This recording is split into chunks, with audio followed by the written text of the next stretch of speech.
ደም ግባት የለውም ስለኛ ተገርፏ ይህንን ሕማሙን ማንሰ በሞት የተገለጠ ፍቅር። ደራሲ ሊቀ ሊቃውንት ስምዐኮነ መልአክ። አዘጋጅ ገብረ መስቀል ወርቅነህ። ተቀበለ እርቃኑን ተሰቅሎ ቀራንዮ ዋለ። ክፍል 12 አምስቱ ቅንዋት። ጌታችን የተቸነከረው በ3 ቅንዋት ቢሆንም በመጻሕፍት በ5 ቅንዋት እንደተቸነከረ ይነገርለታል። 5ቱም ቅንዋት በነገረ መስቀሉ ተሳትፎ አላደረጉም አይባልም፣ አድርገዋልም። ሳዶር የሚባለው መስቀሉ ተመሳቅሎ የተሰመረበት የተሰራበትም ሲሆን አላዶር በሚባለው ቀኝ እጁን ተቸነከረ። ዳናት የግራ እጁ የተቸነከረበት ሲሆን አዴራ ሁለቱም እግሮቹ ተጋጥመው የተያያዙበት ነው። ሮዳስ በሚባለው ቀኖት ጲላጦስ ኢየሱስ ናዝራዊ ንጉሠ አይሁድ የሚለውን ደብዳቤ ጽፎ ያያያዘበት ችንካር ነው። 5ቱም ቅንዋት በመስቀሉ ላይ በመኖራቸው በ5 ቀኖት ተቸነከረ ተብሎ ሲነገርለት ይኖራል። ከዛች ቀን በፊት በመስቀል ተሰቅለው የሞቱ ብዙ ናቸው። ሁሉም ግን በግንድ ታስረው ይሰቀሉ ነበር እንጂ በቀኖት የተቸነከረ ማንም አልነበረም። ጌታችን ኢየሱስ ክርስቶስ ብቻ በገመድ ሳይሆን በችንካር እንዲቸነከር ተፈረደበት። የቸነከሩት አይሁድ ፈቃዳቸውን እየፈጸሙበት ሳይሆን ፈቃዱን እየፈጸሙለት ነበርና በነቢይ እንደተደረገ አደረጉበት። የሚሞተው ተገዶ ሳይሆን በፈቃዱ ነውና በነቢያት ከተነገረው በቀር ያደረጉበት አንዳችም እንኳን የለም። ቀነውኒ እደዊየ ወእገሪየ፣ እጆቼና እግሮቼን ቸነከሩኝ የተባለው ይፈጸም ዘንድ ተቸነከረ በመዝሙር 21 ቁጥር 10 ላይ። ከዚህም በላይ የሁላችን አባት አዳም በኃጢአት ቀኖት ተቸንክሮ ነበርና ከሰው ለማስታረቅ ሲፈልግ ይህንን አደረገ። ቀኖቶቹ 5 የመሆናቸው ምስጢርም አንዱ ይሄ ነው። አዳም ስህተት በሰራበት በመጀመሪያዋ ዓርብ ከገነት ሲወጣ በ5 የመርገም ችንካር ተቸንክሮ ነበር ወደዚህ ዓለም የወጣው። እነዚህም የመርገም ችንካሮች አንደኛ ካንተ የተነሳ ምድር የተረገመች ትሁን፣ ሁለተኛ በላብህ በወዝህ ጥረግረህ ብላ፣ ሶስተኛ እሾህና አሜኬላ ይብቀልብህ፣ አራተኛ አፈር ነህና ወደ አፈርነትህ ትመለሳለህ፣ አምስተኛ የምድርን ቡቃያ ትበላለህ የሚሉ ችንካሮች ተቸንክረውበት ነበር። ጌታችን የመጣውም እነዚህን 5 መርገሞችን ሊያስወግድ ነውና በ5 ቅንዋት ተቸነከረ። አዳም በሥጋው የተጎዳባቸውን እነዚህን 5 መርገሞችን ተመለክተን እንጂ በነፍሱ የተጎዳባቸው 5 ችንካሮች ነበሩት። እነዚህም አንደኛ የማይጠፋ እሳት፣ ሁለተኛ የማያንቀላፋ ትል፣ ሶስተኛ የማይጋፍጥ ጨለማ፣ አራተኛ የንስር ክንፍ በሮ የማይጨርሰው ጥልቅ ጉድጓድ፣ አምስተኛ ዘላለማዊ ለቅሶና ጥርስ ማፋጨት ናቸው። ጌታ ካሳነቱ ለነፍስም ለስጋም ነውና በስጋም በነፍስም ላይ የነበሩ ቅጣቶቹን ለማስወገድ በ5 ቅንዋት ተቸነከረ። ከ5ቱም 3ቱ በአካሉ ላይ ማረፋቸው ስለምን ነው ያሉ እንደሆነ በቀዳሚት ሔዋን ላይ ከአዳም በተለየ ሁኔታ 3 የመርገም ችንካር ተተክሎባት ነበርና ከገነት የወጣችው እነዚያን መርገሞች እንዳራቀላት ለማጠየቅ ይህንን አድርጓል። እነዚህም በሔዋን ላይ የወረዱት 3ቱ መርገሞች አንደኛ በጸነስሽ ጊዜ ጭንቅሽን እጅግ አበዛዋለሁ፣ ሁለተኛ በጭንቅ ትወልጃለሽ፣ ሶስተኛ ፈቃድሽ ወደ ባልሽ ይሆናል እርሱም ገጅሽ ይሆናል ተብሎ በኦሪት ዘፍጥረት ምዕራፍ 3 ቁጥር 16 የተነገረላቸው ናቸው። ጌታችን አምላካችን መድኃኒታችን ኢየሱስ ክርስቶስም አመጣጡ ለአዳምና ለሔዋን ለመካስ ነውና ስለ ሁለቱም በመስቀል ላይ በመከራ ታየላቸው። አንዳንድ መናፍቃን ሔዋን ምክንያተ ስህተት ናትና ከሲኦል አልወጣችም ይላሉና ነገረ መስቀሉን በደንብ ቢያጠኑት መልካም ነው እንላለን።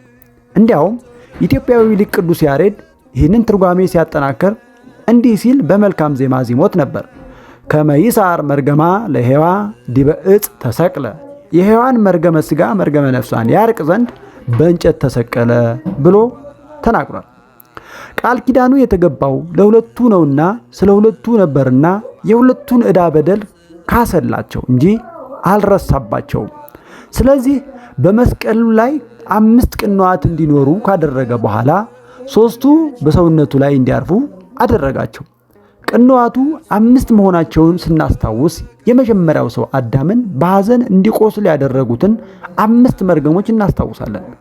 በአካሉ ላይ ያረፉትን 3ቱን ማለትም አላዶር፣ ዳናት፣ አዴራ የተባሉትን ቅንዋት ስናስብ ደግሞ በቀዳሚት ሔዋን ላይ የተተከሉ የመርገም ካስማዎች ስናስብ እንድንኖር አድርገውናል። በዚህም የተነሳ ሰውነታችን ወደ መስቀል የወረወረው እንደ ወንጌሉ ቃል መስቀሉን ተሸክመው የተሰማሩ ምዕመናን በማቴዎስ ወንጌል ምዕራፍ 10 ቁጥር 37 እስከ 39 እንደተነገረው ሰውነታቸውን ሁልጊዜ በ5 ቅንዋት ቸንክረው መስቀል ላይ ያውሉታል። እነዚህም 5ቱ ሰውነታችንን የምንቸነክርባቸው ቅንዋቶች አንደኛ ጾም፣ ሁለተኛ ጸሎት፣ ሶስተኛ ስግደት፣ አራተኛ ምጽዋት ሲሆን 5ኛ ቁመት ቅድመ ፈጣሪ ናቸው። ሌላው መንፈሳዊ ተግባር ሁሉ ከነዚህ የወጣ የነዚህ ትንታኔ እንጂ ከነዚህ የተለየ አይኖርም። ሰውነቱን በእነዚህ መንፈሳዊያን 5 ቅንዋት የቸነከረ ክርስቲያን ሁሉ እንዲሁ ብሎ በዓለም ላይ መሳለቁ የማይቀር ጉዳይ ነው።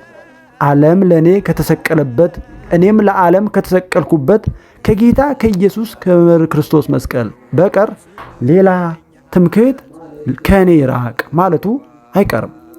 የቀደመው እባብ ጥንተ ጠላታችን ሰይጣን መጽሐፍ እንደመሰከረው ከፍጥረታት ሁሉ አስቀድሞ የመከራ ገፈት ቀማሽ መሆኑ ይታወቃል። በቆፈሩት ጉድጓድ መግባት አይቀርምና ለሰው ልጅ ብሎ ባዘጋጀው ጉድጓድ መጀመሪያ የተወረወረው እርሱ ራሱ ነበር። የሟቹን የአዳምን የኑዛዜ ቃል ለመቀበል አዳም ተላልፎ ለሞት በተሰጠባት በዛች ዕለት ሊቀ ካህናቱ እግዚአብሔር ወደ ገነት አቅንቶ የሞት መነሻ የሆነውን ዲያብሎስን በ5 የመርገም ጨርቅ ገንዞ ነበር የቀበረው። እነዚህም 5ቱ ዲያብሎስ የተገነዘባቸው የመርገም ጨርቆች አንደኛ ይህንን ስላደረግ ከእንስሳትና ከምድር አራዊት ሁሉ ተለይተህ የተረገምክ ትሆናለህ፣ ሁለተኛ በሆድህ ትሄዳለህ፣ ሶስተኛ አፈርን በሕይወት ዘመንህ ሁሉ ትበላለህ፣ አራተኛ በአንተና በሴቲቱ መካከል ጠላትነትን አደርጋለሁ፣ አምስተኛ እርሱ ራስህን ይቀጠቅጣል፣ አንተም ሰኮናውን ትቀጠቅጣለህ የሚሉት ናቸው። ሰይጣን በመጀመሪያይቱ ዓርብ እነዚህን 5 መርገሞች ሰምቶ ከገነት ወጣ። በመጨረሻይቱ ዓርብ በ5 ቅንዋት ተቸንክሬ ድል አድርግሃለሁ ሲል 5 የሐዘን መልእክቶችን አስተላልፎለት ነበር ከገነት የተባረረው። እርሱም ብድሩን ለመመለስ ይመስላል አስቀድሞ የእናቱን ልቡን በሚወጉ እንደ መቀስ በሚከፋፈሉ ጆሮን እንደ መብረቅ ጭው በሚያደርጉ 5 ሐዘናት የተፈታተናት። ልጇንም በ5 ቅንዋት ያስቸነከረው ለዚህ ይመስላል። ለዚህም በእነዚያ 5 ቅንዋት ደሙ የፈሰሰው ምንም እንኳን ለዲያብሎስ መጥፊያ ቢሆንም በተለይ 6ኛው ሆኖ በጌታችን አካል ላይ የተተከለው የለንጊኖስ ጦር ሌላ ጉድ አፈላበት። ለሰይጣን ትንሣኤ የሌለውን ሞት ለሰው ልጆች ደግሞ ዳግም ሞት የሌለበት ሕይወትን ሰጠ። ያ ደም ያ የክርስቶስ ከጎኑ የፈሰሰው ደም ስለ ሕይወትና ስለ ይቅርታ የፈሰሰ መሆኑን የወጋው እርሱ ምስክር ሆነ። በዮሐንስ ወንጌል ምዕራፍ 19 ቁጥር 35 ላይ በ6ኛው ጦር ሕይወትን ከጌታ ጎን ፈለቀ። 6ኛው ሺህ ዓመት የሕይወት ዘመን መሆኑን ያጠይቃል። አንድም በ5ቱ በመጻሕፍተ ሙሴ በሕገ ኦሪት ማለት ነው የበቀለችው አማናዊት የክርስቶስ ሕገ ወንጌል የይቅርታና የስርየት ሕግ መሆኗን ያጠይቃል። ይህ ሁሉ እስኪደረግ ድረስ ግን ታጥበን የምንጠራበት ከሥላሴ የምንወለድበት ማየገቦ አልፈሰሰልንም ነበርና ይህንን ማየገቦውን አፈሰሰልን። 5ቱ ቅንዋት ማየገቦን ያፈሱ ዘንድ የተዘጋጁ አልነበሩምና 6ኛው ጦር ግን ማየገቦን አፈለቀልን። እንደዚህም ሁሉ 5ቱ የሙሴ መጻሕፍት ስብ ሲያጤሱ ደም ሲያፈሱ ኖሩ እንጂ ልጅነት ማሰጠት የተቀማውን የአዳምን ልጅነት ማስመለስ የተወረሰውን የአዳም ንብረት ለአዳምና ለልጆቹ መልሶ ማውረስ አልተቻላቸውም። ስድስተኛው ሕገ ወንጌል ግን ከእነርሱ ልዩ ናትና የጠፋውን የልጅነት ሕግ፣ የጠፋውን የልጅነት መብት፣ የጠፋውን የልጅነት ሀብት አስገኘችልን፣ የተወረሰውንም አስመለሰችልን። የመጀመሪያው ሰው ከጎኑ ባስገኛት በሔዋን ምክንያት ሞትን አመጣ። ሁለተኛው ሰው ግን ከጎኑ ባወጣው ደምና ውሃ ሕይወትን ሰጠ። የመጀመሪያው ሰው በሕይወት በነበረበት ሰዓት ሞትን አመጣ። ሁለተኛው ሰው ግን ሞቶ ሳለ ሕይወትን ለሰው ልጆች አደለ። አዳም በሕይወቱ እንደጎዳን ክርስቶስ በሞቱ ጠቀመን።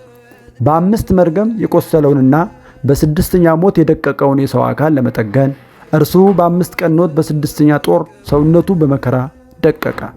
እርሱ ግን ስለ መተላለፋችን ቆሰለ፣ ስለ በደላችንም ደቀቀ ተብሎ በትንቢተ ኢሳይያስ ምዕራፍ 53 ቁጥር 5 እንደተነገረው ይህም የተባለው ተፈጸመ።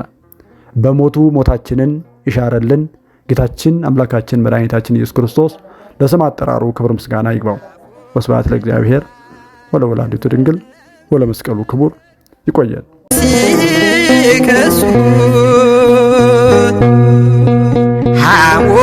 ሐሞትና ከርቤ ቀላቅለው ሲያጠጡት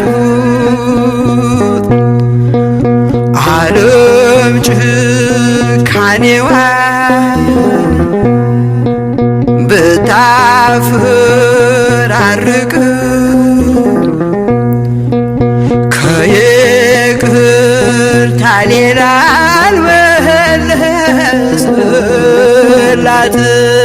አልመለስላትም።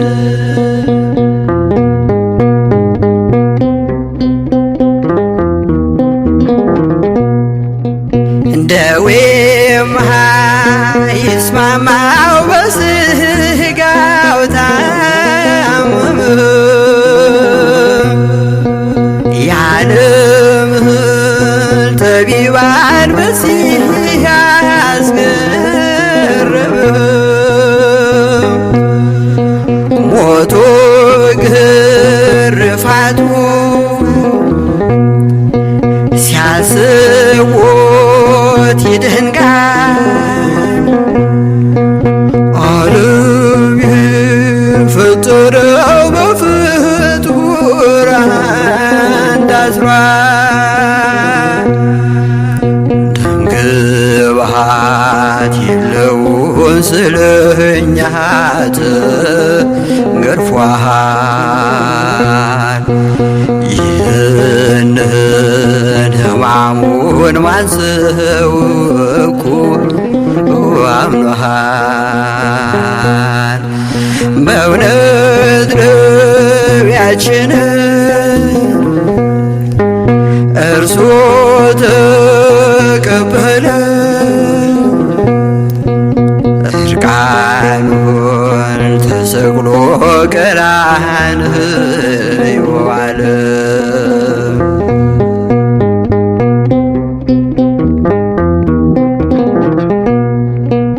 ምን አይነት መውደድ ነው! ምን አይነት